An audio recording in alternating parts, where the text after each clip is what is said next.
إن الحمد لله والصلاة والسلام على رسول الله হে আমার দিনী ভাইরা, আমরা যদি চাই আমাদের এই জীবনটা যতই বিপদ আসুক, যতই মুসিবত আসুক, যতই আমরা রোগাক্রান্ত হই, যতই আমরা শয়তানের প্ররোচনায় নফস অনিয়ন্ত্রিত হওয়ার কারণে গুনাহে পাপাচারে পতিত হয়ে যায়, তবু যদি আমরা চাই আমাদের রবের রহমতকে আঁকড়ে ধরে রাখব, কারণ কোনো অবস্থা নেই আমাদের যেখানে আল্লাহর রহমত ছাড়া একজন বান্দা চলতে পারে। একটা শ্বাস বান্দার জীবন থেকে বের করে দেখানো যাবে না যে একটা শ্বাস সে আল্লাহ পাকের রহমত ছাড়া চলতে সক্ষম।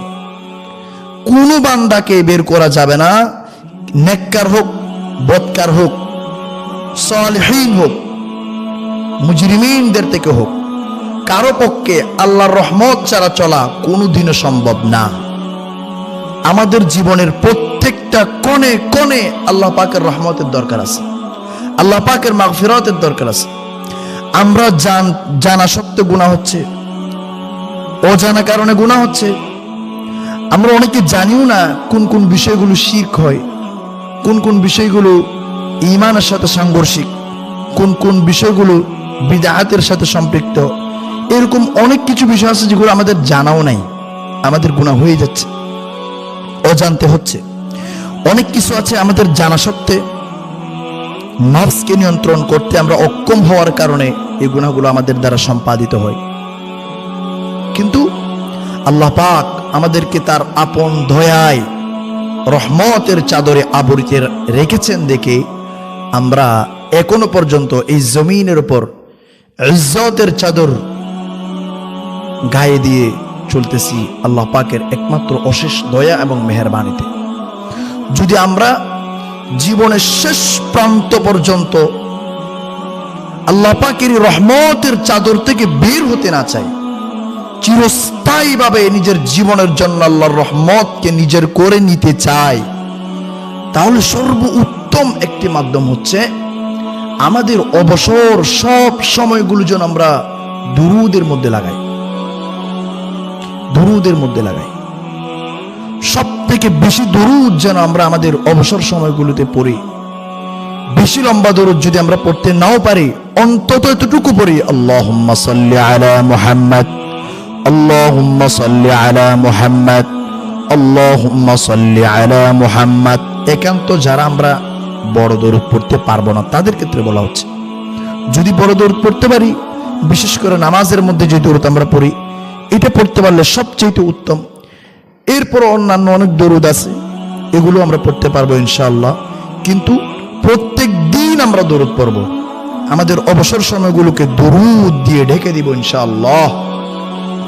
এই জীবনের নিরাপত্তা আপনার মা, আপনার বাবা, আপনার ভাই, আপনার বোন, আপনার প্রশাসনে নিযুক্ত কাছের কোনো মানুষ আপনাকে দিতে পারবে না। আপনি সর্বাবস্থায় আল্লাহর রহমত এবং নিরাপত্তার অধীনে থাকতে পারবেন শুধুমাত্র আল্লাহ যদি একান্ত ইচ্ছা করেন। আল্লাহর ইচ্ছে যদি আপনি চান, আপনার সবগুলো সময়কে দরুদ দিয়ে পূর্ণ করে দেন, ইনশাআল্লাহ আল্লাহ আমাদেরকে শেষ পর্যন্ত হেফাজতের অধীনে রাখবেন, চূড়ান্তভাবে বিশ্বাস করতেই পারেন ইনশাআল্লাহ। রাসূল সাল্লাল্লাহু আলাইহি ওয়াসাল্লাম বলেছেন, তুকফা লাকা হাম্মাক, সমস্ত দুশ্চিন্তার ঔষধ এই দরুদ।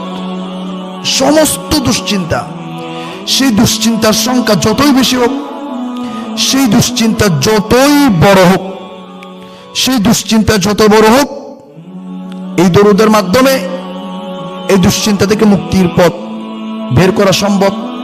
সেই দুশ্চিন্তাগুলোর সংখ্যা অনেক বেশি হোক, গুণে শেষ করা যাবে না এমনও হয়ে থাকলে সেগুলো থেকেও বের হওয়া সম্ভব। ওয়া তুগফারু লাকা যামবাক, এবং সমস্ত গুনাহ মাফের জন্য এই দরুদ যথেষ্ট।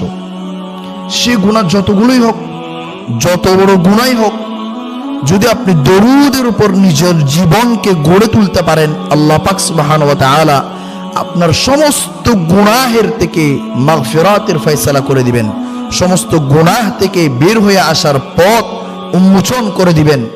আপনার জীবনের শেষ প্রান্তটা আল্লাহর রহমতের কলম দিয়ে লেখা একটা অধ্যায়ে পরিণত হবে ইনশাআল্লাহুল আজিজ।